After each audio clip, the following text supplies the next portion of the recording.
if you're WNBA fans, WNBA hierarchy, WNBA commissioner, and you had the dream and goal and hopes that Caitlin Clark was going to turn this league around, I got news for you. Is this on? Caitlin Clark, Chris Broussard, is dead on arrival for the WNBA. So here we go again. Welcome back to the Dark Times channel. And so as we all know, Caitlin Clark just finished up her second game last night in her young WNBA career. And believe it or not, it was actually worse than her debut. Caitlin Clark's transition to the WNBA has been a rocky one through her first 2 games. Well, let's keep in mind, it's 2 games, everybody. The number 1 overall pick is shooting just 30% from the field, and the Fever are averaging 0 for 8 points per play with Clark on the floor. All right. I felt like those numbers were a little harsh. I mean, they're accurate, Monica, but paint the full picture for me, right? She's still a rookie. Still a rookie indeed. Now, Caitlin comes into the WNBA with probably the most hype of any female college player ever, of any sport. Now, whether she deserves it or not, whether she deserves it based upon her actual play, her actual gameplay, is irrelevant. And one thing that people can't deny is people can't deny the benefits of having the media hype up Caitlin the way they have. We got WNBA players out here living their best lives right now, kicking back on PJs. Hey, gang. What up? Gang members. That's gang members. Hey, we on the side of gang members. Hey, yeah. Yo, we on the side of gang members. This is nice, baby. Look at Lynn. Gang members! And so whether or not Caitlin Clark deserves the clout that she's getting, like I said, it's irrelevant. It's here and it's happening, and we all know some of the undertones of why it's happening. Jason Sudeikis all smiles. A 12-point Iowa lead. She's a great player, super great, and she's white, and she's from Middle America. That matters. She's a pure white Middle America, yo. That matters. I know we had a couple presidents and mayors and rallies and Black Lives Matters and all this shit.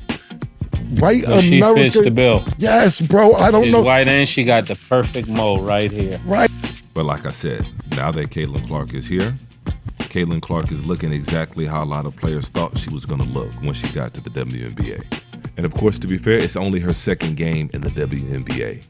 And I believe they only get like 2 weeks for training camp. So they've had limited time to, work on things and fine tune their games. And then on top of that, she's playing with grown women who are a lot more physical, who got a lot more strength in her, a lot more experience, a lot more size, a lot more this and a lot more that. I agree with that, Legs, particularly as a rookie, right? Like you're new to this, so get the body language under control. And I think you're absolutely right in physical advantage. Just since women's basketball is up, a little moment of history in women's basketball.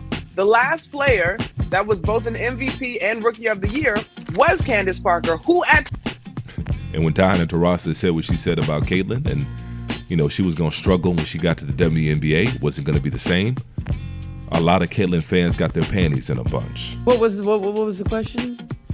The question was, what do you think about the integration of Caitlin and those newer players coming into the league? Yeah, I mean, it's, our league's now almost 30 years old, so it's nothing new under the sun, as you would probably know more than anyone else in here.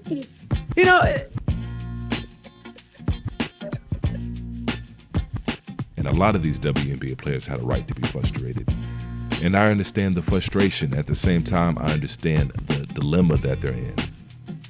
Because like I said, they got to endure somebody being worshipped and talked about day in and day out, and they haven't even done anything in the WNBA. But then on the flip side of that, this particular person is bringing more eyes to their sport. And more eyes equals more sponsorships equals more money. And so it's a tough situation to be in. A lot of these players kind of just bite their lips and keep their heads down and keep playing the game because it's not too much they can really do about it. It's something that they have to let play out and let these Caitlin Clark fans come to a realization that Caitlin Clark is probably never going to be the face of the league. I think folks that are new to watching the W need to understand. The Connecticut Sun, her first game, literally the stingiest defense in the league. They gave up the least points per game all last season. Alyssa Thomas is a locomotive going downhill, and Dejanay Carrington is a fantastic defender. She guarded Caitlin Clark for most of that ball game. When she went out with cramps, that's when she was able to find some scoring in that second half. Her second game versus the New York Liberty. Oh, casual. Just the runners-up to last year's championship squad, the Las Vegas Aces, and Benijah Laney-Hamilton was a candidate for Defensive Player of the Year. And so here's my issue with that. Here's my problem with that. As it stands, currently there's only 12 teams within the WNBA. And of those 12 teams, almost every single team is going to have a defensive specialist on that team. And at the very least, every single team that Caitlin Clark faces is going to be a better defender than what she faced in college. And the scouting report is out on Caitlin Clark. When she's going left, she's either going to shoot it or she's going to try to create space to take that step back jumper that she likes to take. And if she can't do that, she's going to dribble right. She's not going to shoot it. She's going to pass it, or she's going to go all the way to the basket. No mid-range game. You know not to leave her open because she shoots a pretty high percentage from three-point range, so don't leave her open. She's a liability on defense, cannot defend the pick and roll, so put her on the pick and roll or do a pick and pop. She's a great free throw shooter. She's prone to turnovers, as we all saw at Iowa, and the trend is continuing here in the WNBA, at least for the first two games. You know, we have the best player in America. And, you know, just saying that because the numbers in this world of analytics, the numbers say that she is. And the whole stat sheet says that she is. And everybody that watched knows it. She's never been a player, and she's never going to be a player that's going to be a good defender. And so that's going to be a detriment to her team. The best thing that the Fever can do, the best thing that the Indiana Fever can do is let her be free, let her play. Don't try to play her to win the game because that's not going to happen, at least not right away. They're going to have to surround her with defensive stoppers, like defensive specialists all around her that can shoot. Everybody's got to be lights out shooting, and everybody's got to be a good defender, at least the majority of the people that are playing on the floor with her. But until then, just let her shoot. Let her be free. That's what fans want to see. Let her jack up as many threes as she wants. It doesn't matter if she makes or misses. Just give the people what they want, because if they don't, a lot of this momentum is going to stop. It's going to come to an end. It's outside the top 10 of all-time TV ratings. Outside the top 10 for this woman who captured... WNBA? Yeah, WNBA. Top 10 WNBA. She's outside the top 10. This is a woman who captured all basketball fans, not just women's basketball fans, all basketball fans, had incredible numbers for the NCAA, all those big numbers.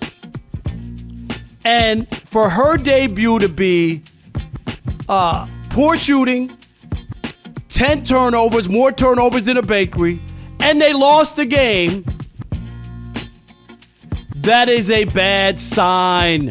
They were expecting American Idol ratings. And so I definitely agree with Rob Parker on this one. Ratings don't get better as the season goes along if the individual that people are coming to see or tuning in to see aren't showing them anything.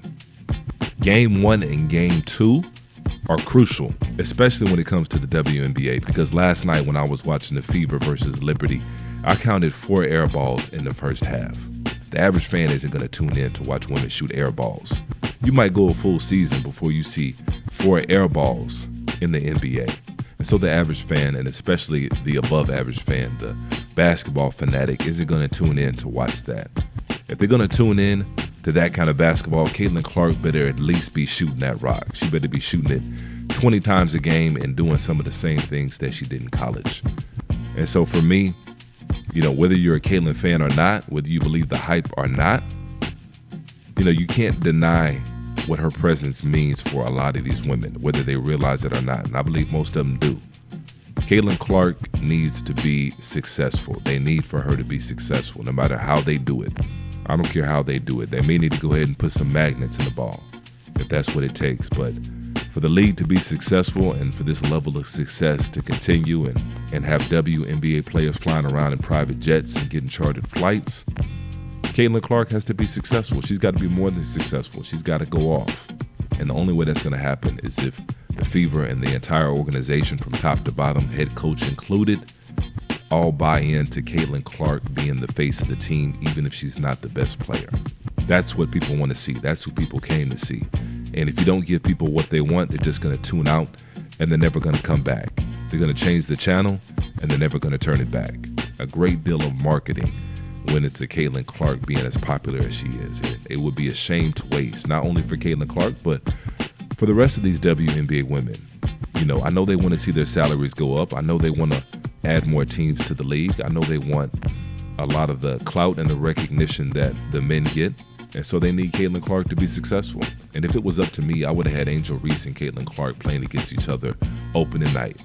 Or at least one of the other top picks, like Cameron Brink or somebody like that. It would have been the Fever versus the LA Sparks or the Fever versus the Chicago Sky. That would have been an opening night. That would have been a hell of an opening night, and the ratings would have been a lot better. But that's neither here nor there. I'm pretty sure they're going to face off pretty soon. Like I said, there's only 12 teams in the league, so I'm sure they're going to face each other a handful of times. And when they do, let's see how the ratings do. But I think that's going to be a wrap for me on this particular video. But definitely go ahead and chime in below, join the conversation, let me know how y'all feel. And make sure you guys hit that like button on your way out. And if you're not new to the channel and you enjoy the content so far on this channel, make sure you go ahead and hit that subscribe button for me as well. And as usual, peace and chaos.